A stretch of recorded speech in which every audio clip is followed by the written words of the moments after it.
Okay. It's showing up here, Bhante. Yep.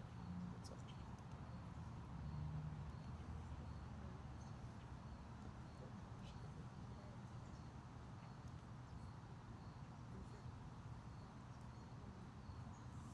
Yeah.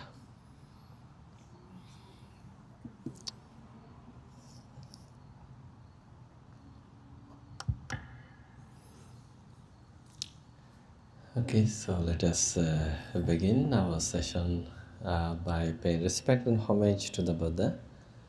Let us recite Namo Tassa 3 times together. Namo Tassa Bhagavato Arahato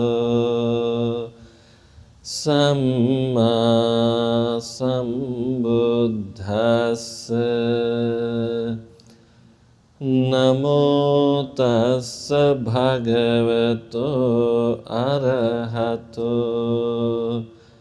Samma Sambuddhassa. Namo Tassa Bhagavato Arahato Samma Sambuddhassa.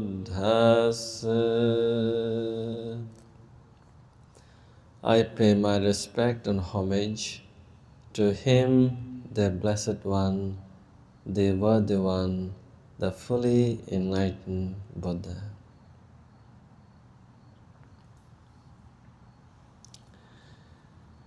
Okay, so it seems cloudy. It's not going to rain though, so don't worry. um, you know how sometimes people worry, will it rain? One time it almost raining, but we stopped. Um, so I hope you had a good meditation. It's kind of. Can you reduce that volume a bit? I think instrument one a bit down. Yeah. Okay. Now it's good. It's good. Yeah. So last Wednesday I had to give a Dhamma talk at a Sri Lankan temple in Surrey, and then we had a very beautiful wedding ceremony at a blueberry farm. It was nice, very natural. It was very spiritual too. So the bride is one of our students, and she and her husband wanted us to do the blessing ceremony for them. So I was very happy to be there. Uh,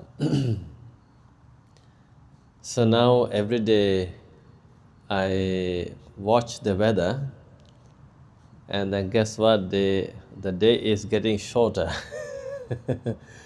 And today the sun is going to set by 8:13.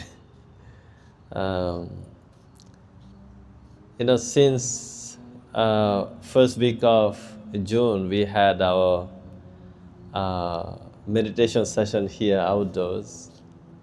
And personally, I have enjoyed it. I was very happy to conduct this session here. That also reminded me of how we had our session during the COVID time. Under the in the middle of this property, we had a big tree. So we set up the session there, and it was good. And then since we have this pagoda and this statue, and since it's looking very beautiful, I know all of you also love to meditate here, outdoors. But then the days getting shorter means summer is ending soon. Uh, it's also a bit cold today, but it's okay. And despite that, we could have our session. Um, this might be our last summer session here. But if you want to meditate in the darkness, we can do it here. If it's still warmer, then we can do it here. We have lights though, we're around this place. So let's see if it will depend on my mood next Wednesday. We've done it before, Bhante. Huh? We've done it before. We've done it before. Yeah. So today we are going to have a Dhamma talk based on a sutra, but we have titled this topic as the mindful reflection, the practical strategy for inner purification. So we are practicing meditation, of course, to purify our mind. That's the whole thing. And our health, our wellness, our peace, bliss, you name it, happiness, everything depends on the quality of the mind. So if our mind is occupied with the wrong things, wrong actions, wrong thoughts, then everything is going to go wrong. So now here we need to understand how does it happen and how can we purify this mind. I think the technique taught by the Buddha here is very interesting. That is, there is a beautiful metaphor, the simile given by the Buddha. So he is teaching this technique to Venerable Rahula, a young novice monk. And Venerable Rahula was the son of Prince Siddhartha, who later became the Buddha. So the story is like this. After becoming enlightened, after becoming the Buddha, Buddha went to his the city, the village, the palace, because his parents, King Suddhodana and Queen Prajapati Gautami, wanted him to visit them.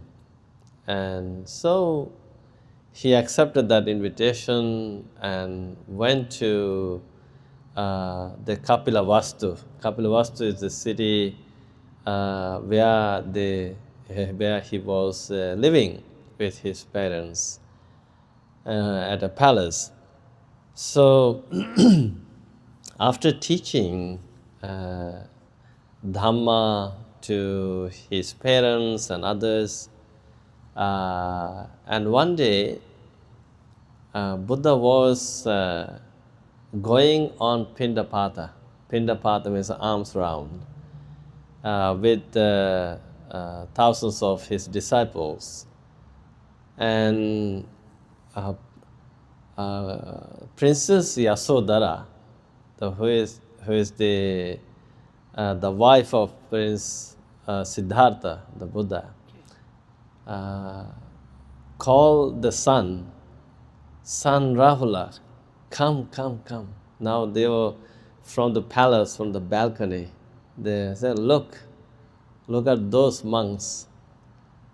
the monk who is heading this great number of disciples is your father, because Prince Rahula did not get to see Prince Siddhartha, because the day he was born, Prince Siddhartha, the Buddha, decided to renounce the world. So now little 7-year-old Prince Rahula was very happy to know that the head of this great number of monks is his father. And the Princess Yasodhara told the son, Rahula, go to him and ask for your inheritance.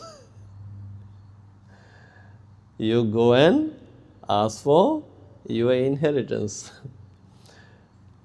And little Prince Rahula rushed to him and holding the finger of the Buddha, Prince Rahula said, give me your inheritance. Oh, father, father, give me your inheritance.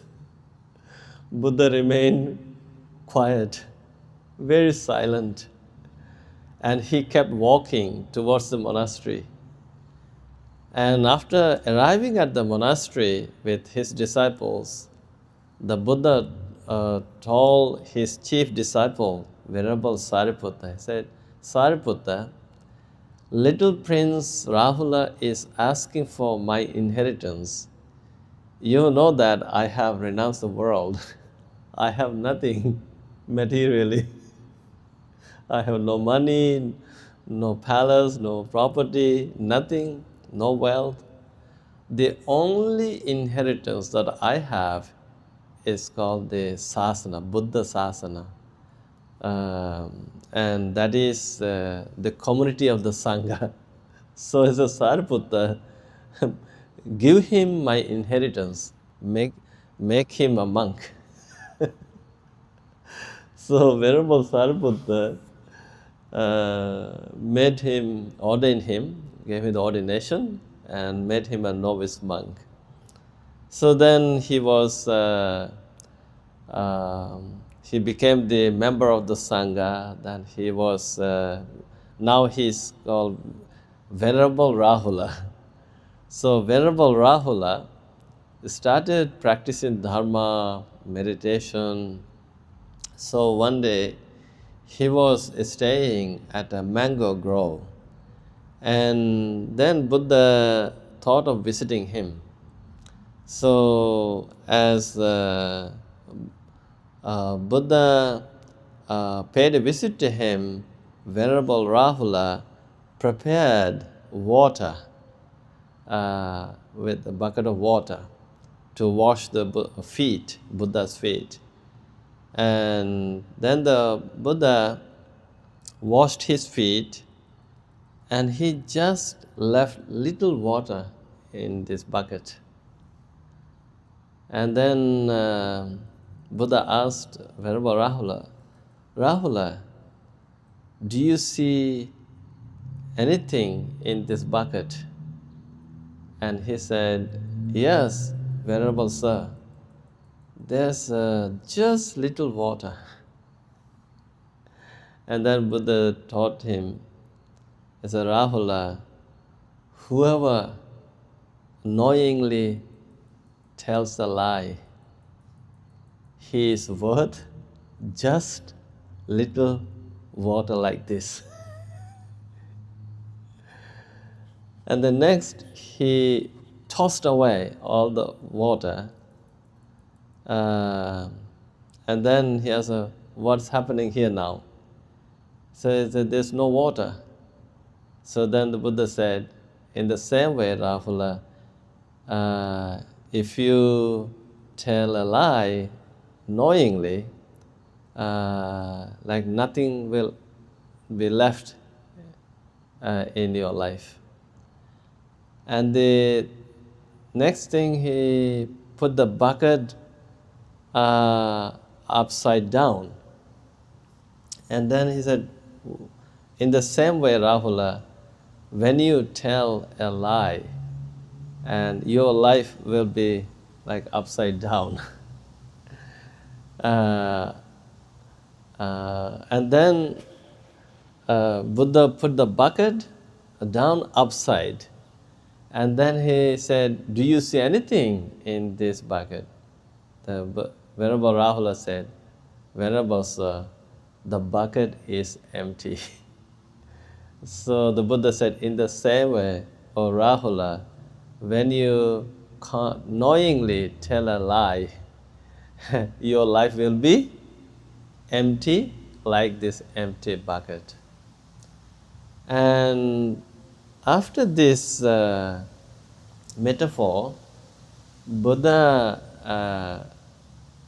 taught him another powerful metaphor. Actually, that is the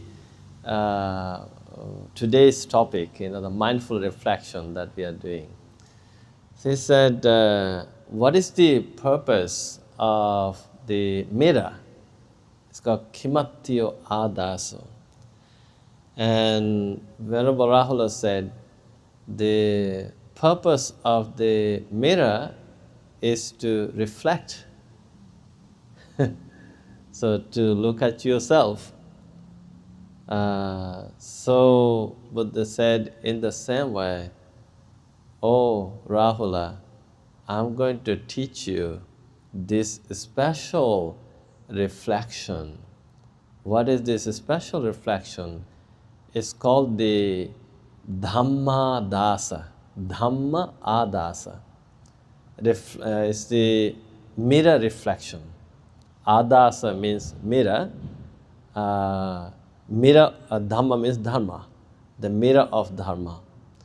So, what is this mirror of dharma? He said, now imagine, Rahula, you are doing something physically. So, whatever you do, now you have to do this reflection. Now, what is the reflection? Whatever I am about to do, does it cause any harm to me? Does it cause any harm to others? Does it cause any harm to both? And then, if you think it does cause harm to me, to others, to both, then you should prevent from doing it. You should stop doing it. You should not do it. And then verbally, and also that, let's say, physically, whatever you do, if it is it beneficial to you? Is it beneficial to others? Is it beneficial to everyone? Then, then if you think it is beneficial to you, to others, to everyone, to both parties, then Buddha said you should do it. So now when we talk about the verbal actions, now any verbal action, whatever you're about to do verbally, again you have to do the same reflection. Whatever I am about to say or do verbally, does it cause harm to me? Does it cause harm to others? Does it cause harm to both parties? And if it does, again, stop it. Refrain from saying it, doing it. But then again, whatever verbally you do, again do this reflection. Is it beneficial to me? Is it beneficial to others? Is it beneficial to both parties? Then if it is beneficial, if it is good, if it is positive, then you should say it, you should do it. And the same thing with the mental action. So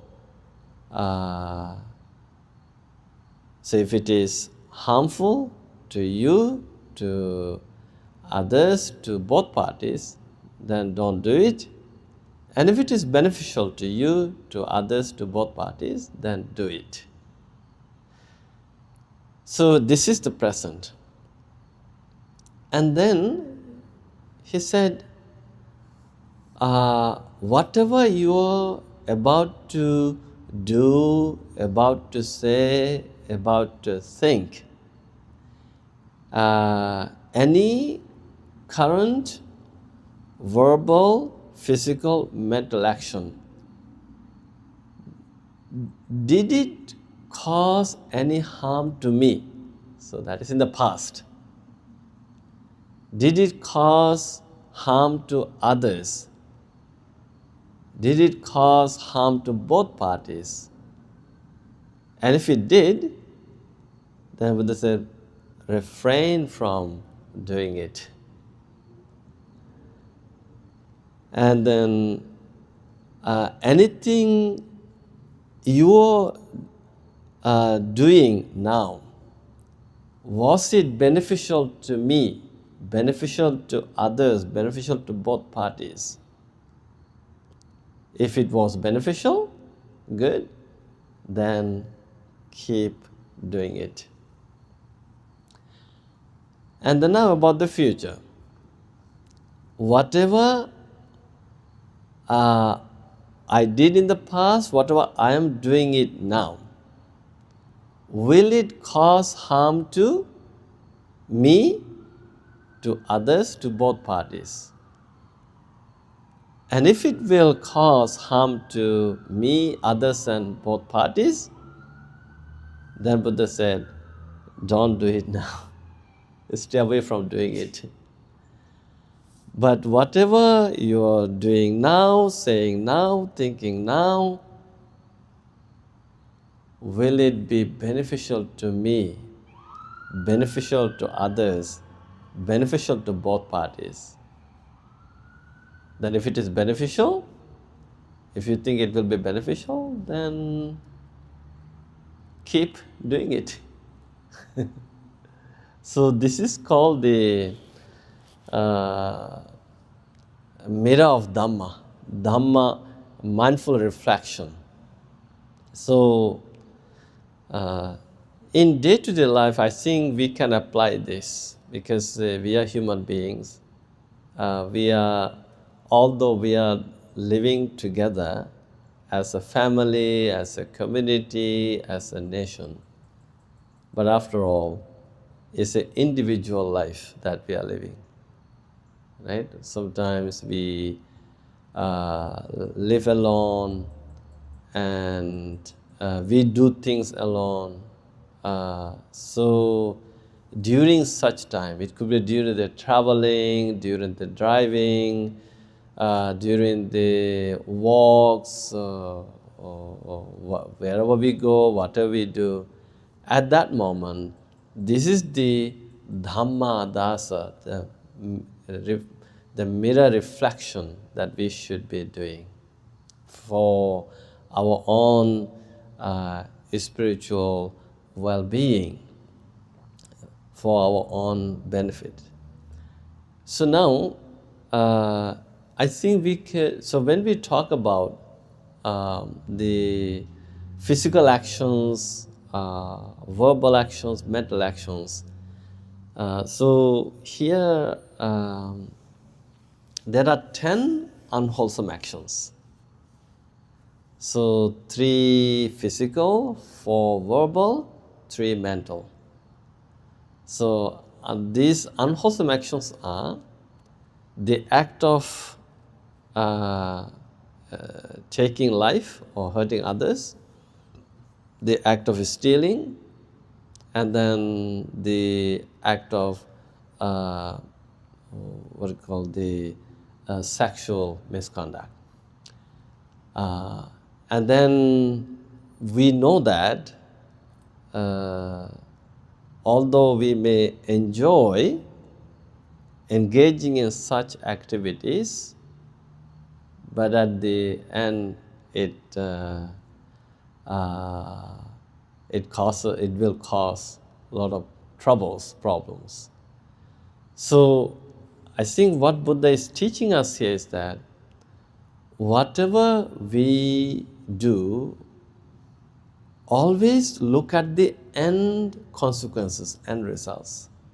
If the end result, end consequences are hurtful and harmful, bad, then refrain from such activities. And then the 4 verbal misconducts, the act of lying, the divisive speech, harsh speech, and gossip. So, and if you realize that these verbal actions actually does a lot of damage to me personally, and also to others and to both parties, then Buddha says you should refrain from such verbal actions. And the 3 unwholesome mental actions are covetousness, called abhijja, covetousness, too much greed, craving for others' possessions, and then vyapada, that is anger, and the miccha ditthi, that is wrong view. So the covetousness, ill will or anger, and wrong views, if they cause problems to me, to others, to everyone, then Buddha said, refrain from doing such things. And then the 10 wholesome actions. So the opposite of these 10 unwholesome actions. So, and of course the 10 wholesome actions, of course, is very beneficial, good, healthy, personally, and also to everyone, to both parties. Then we should be mindful to do them, repeat them over and over again. And another deeper reflection that we should be doing, like let's say if we feel like doing, engaging in such actions, unwholesome actions, one deeper mindful reflection we should be doing is that before we engage in the action, and of course we feel like doing them, our mind feels like doing such unwholesome actions. But then here we have to pause for a second. Wait a minute, now.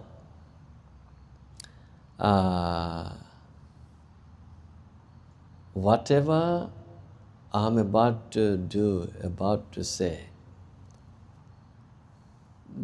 what is this act of, or let's say killing or stealing, sexual misconduct, rooted in? So when every unwholesome action is rooted in unwholesome emotion, negative emotion. It could be craving, it could be greed, it could be anger, it could be hatred, it could be jealousy, it could be envy, it could be conceit, it could be ego, it could be selfishness. So, when you realize that, this particular action is rooted in these emotions, then if you disregard, if you forget to do the reflection, by doing it, by reacting, this reaction becomes a way of feeding the mind with more of such negative emotions. Okay? So that's where I think things go wrong in our life. That's where we fall into troubles. That's where suffering comes into our life. So that's how our mind becomes impure. That's how our mind becomes defiled. So this is a kind of the mindful reflection we have to do daily in order to purify our mind. So this mirror of Dhamma, this mindful reflection is actually giving us a kind of warning. This is something like this. Of course, you all drive in the dashboard. Then it gives the sign whether you have enough pressure in the tire or enough fuel. And it gives the warning. So you have to be mindful, you have to attend to it. So Dhamma reflection is also like that. So it is also something like the GPS. When you go to a destination, if you take the wrong wrong direction, then how it recalculates everything. So this mirror of Dhamma is something like that. It's kind of recalculating. Okay, all these years, he said, you have gone through all these troubles, all these pains and sufferings due to these actions. Now, do you really want to repeat such actions, or do you want to change them? So the Dhamma Dasa, mirror of Dhamma, is for the inner reflection. It's a mindful reflection to purify the mind. So now, let's say, coming to meditation class is a positive thing.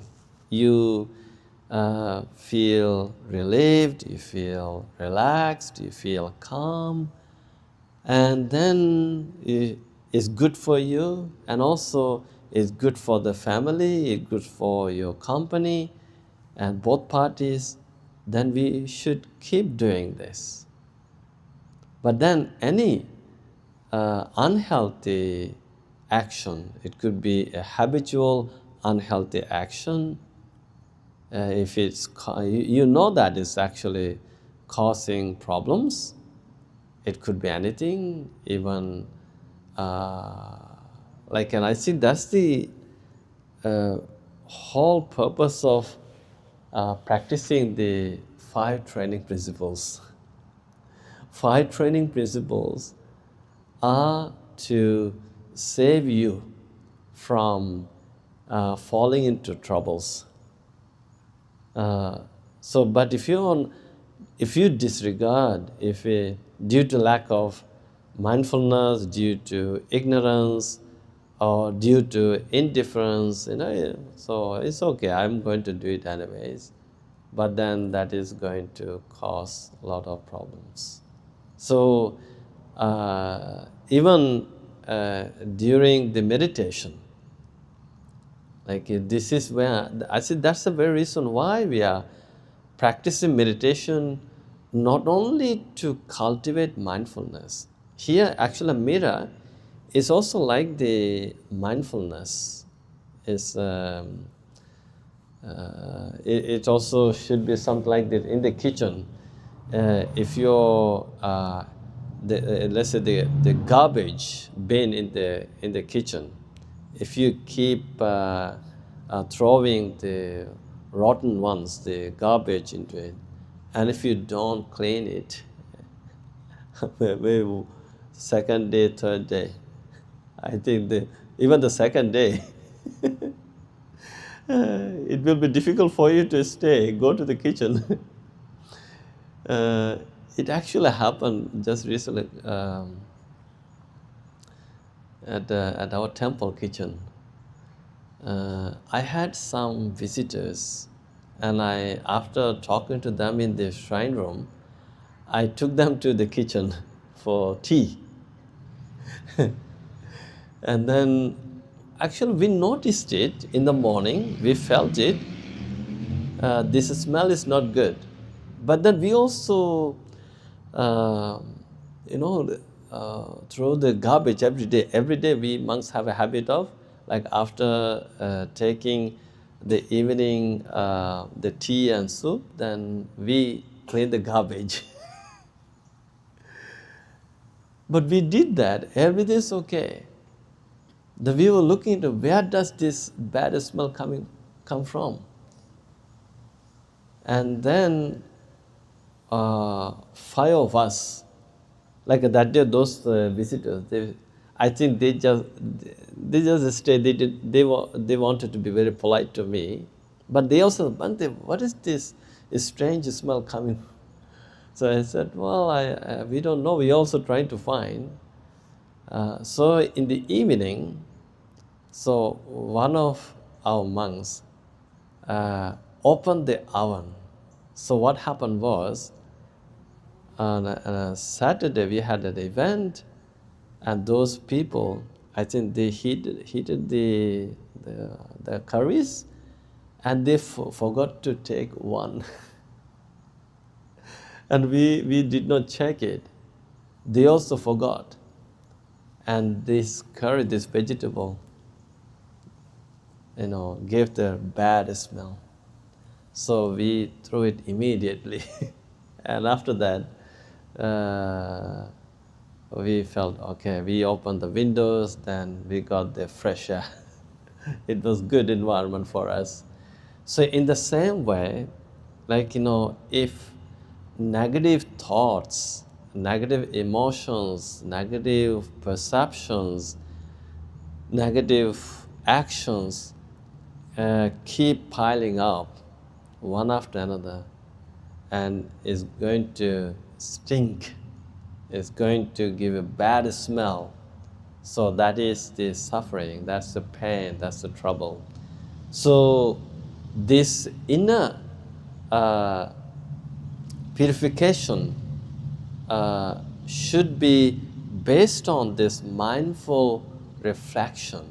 Like even when you're meditating now, okay, or you're thinking maybe, now you have to understand what kind of thoughts am I thinking?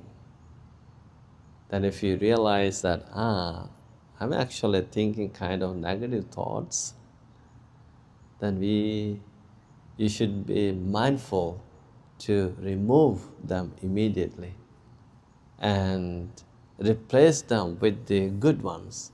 So good thoughts have the power to transform our life and purify our mind. It is this pure mind becomes the fountain of joy, happiness, and peace.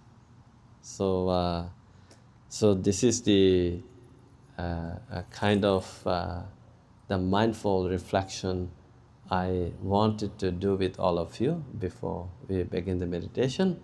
Again, this is called Dhamma dasa. Dhamma adasa, mirror reflection. Maybe you can remember this word. Okay? So it's very powerful. Then it's going to protect you from falling into troubles. So this could be your savior. This could be your guide, your spiritual teacher, Dhamma dasa. So keep this teaching in your heart. Okay, so with this teaching in mind, now let us begin our meditation.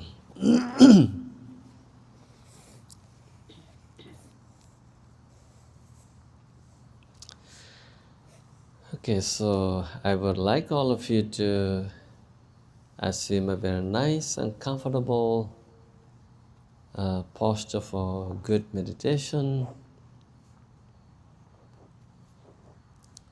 Even if you feel like lying down on your yoga mat, feel free to do so, but remain very mindful. But if you like to meditate like the Buddha, and feel free to assume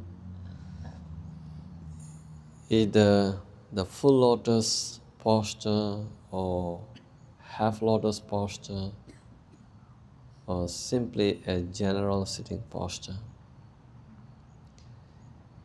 You may rest your hands on your lap, the right hand on the left one, and you could have your back straight, neither too rigid nor too loose.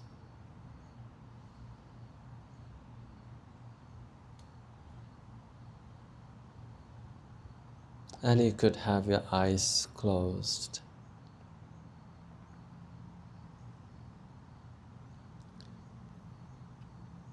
Now you may give a kind invitation to your mind.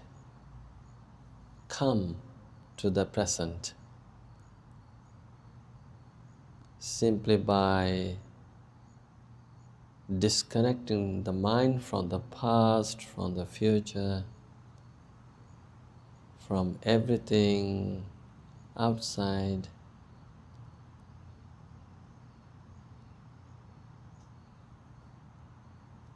And be mindful enough to let your mind become a turtle. Go inside your own heart shell. That's the green zone for you. That's the safe zone.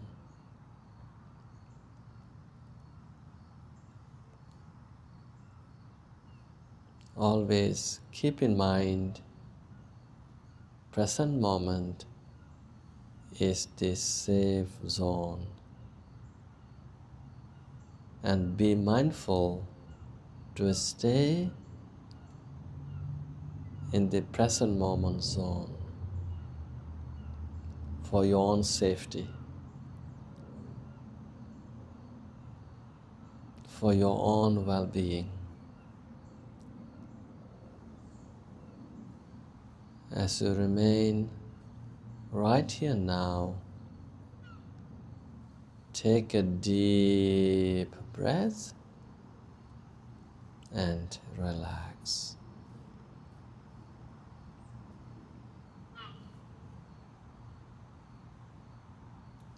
You may take another deep breath, this time through the nostril.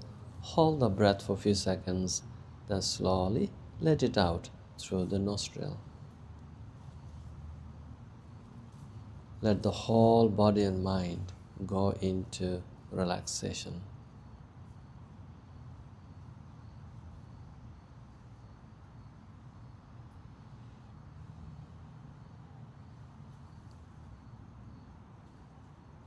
Now simply establish the mindfulness.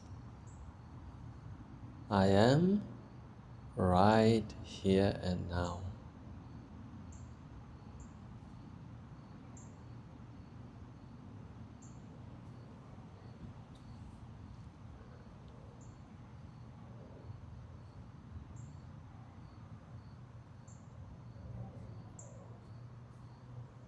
Now you can kindly remind yourself, I am practicing meditation not only to relax the body, to calm the mind, but also for inner peace and inner happiness.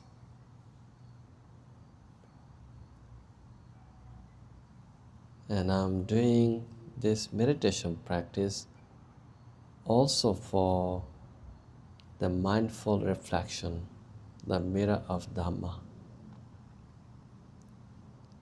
to purify the mind.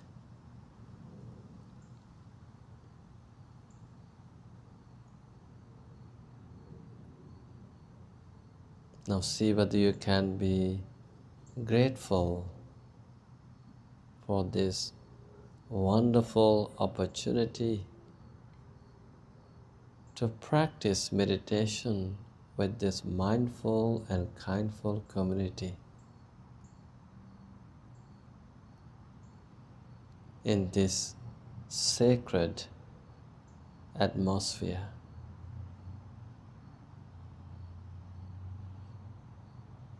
Let your mind and heart become full of feelings of gratitude. Let such feelings of gratitude overflow in your heart and mind and reach out to every part of your body. Let the whole body and mind become a great embodiment of gratitude.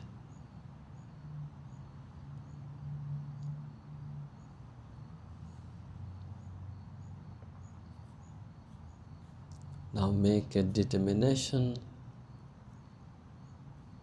no matter what happens, I'm going to go from moment to moment consciously, on purpose,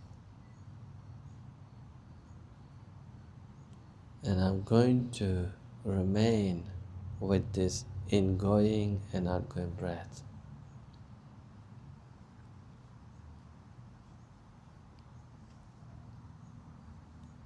With this determination, you can listen to the sound of the meditation bell and let yourself remain grounded in this moment.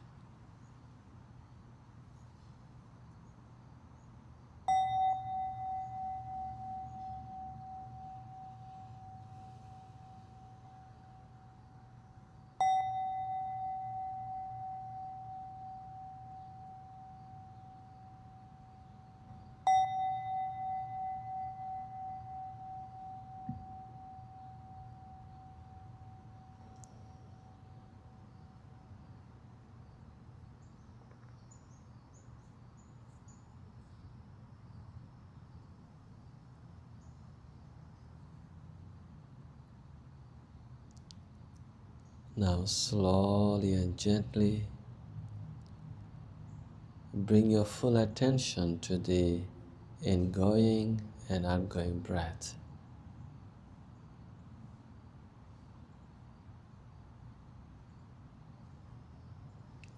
Keeping your mind in between the nose tip and upper lip.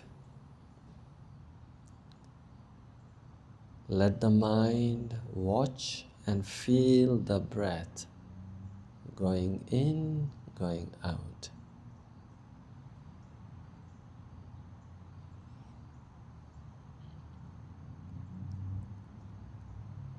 With 100% attention, breathe in, breathe out, and relax.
As you keep breathing in and out mindfully, also be mindful to go slowly,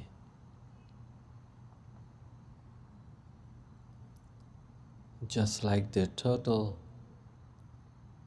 that keeps walking slowly and steadily. In the same way, allow yourself to breathe in and out slowly, and do so with 100% attention, and relax.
As you keep breathing in and out, slowly, at the same time, be mindful to breathe in and out silently.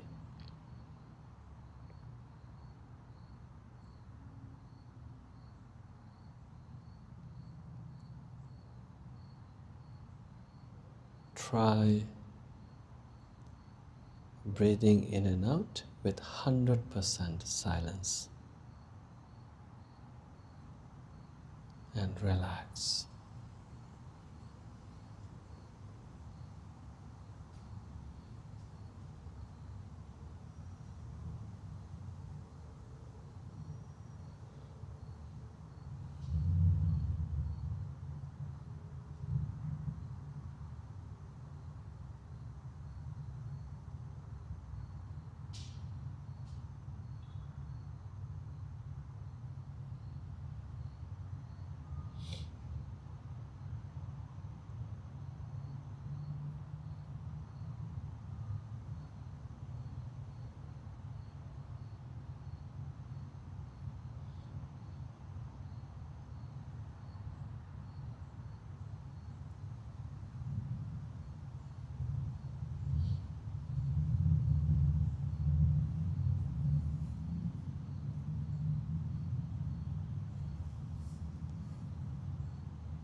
As you keep breathing in and out silently,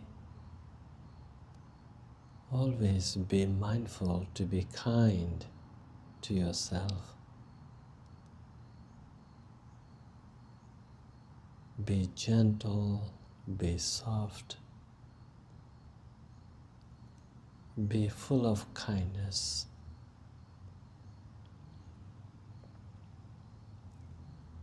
Kindly breathe in, breathe out,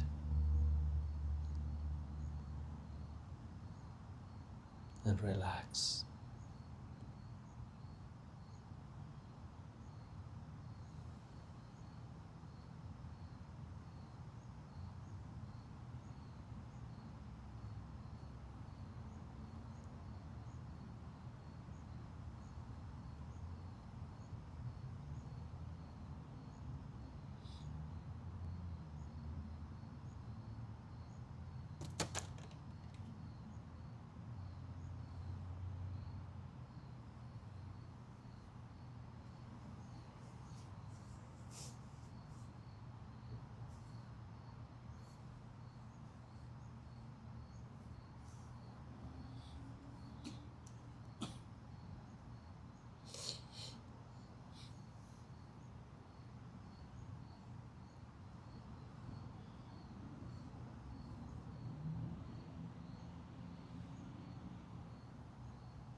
You may slowly come out from meditation and feel free to stretch your legs and hands.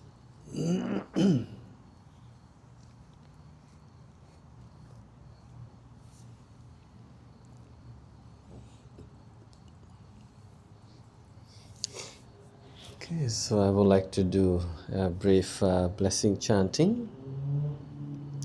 So to receive blessings, you may bring your palms to your heart. Bhavatu sabba mangalang rakhantu sabba devata sabba buddhanubhavina sada sati bhavantu te. Bhavatu sabba mangalang rakhantu sabba devata sabba dhammanubhavina sada sati bhavantu te. Bhavatu sabba mangalang rakhantu sabba devata sabba sanghanubhavina sada sati bhavantu te. By the power of the meditation, by the power of the noble triple gem, the Buddha, the Dhamma, and the Sangha, may you all be well, happy and peaceful. May you all be free from all sufferings and pains. May no harm come to you. May no difficulties come to you. May no problems come to you. Finally, may you all experience the happiness, the bliss of Nibbana. Sadhu, sadhu, sadhu.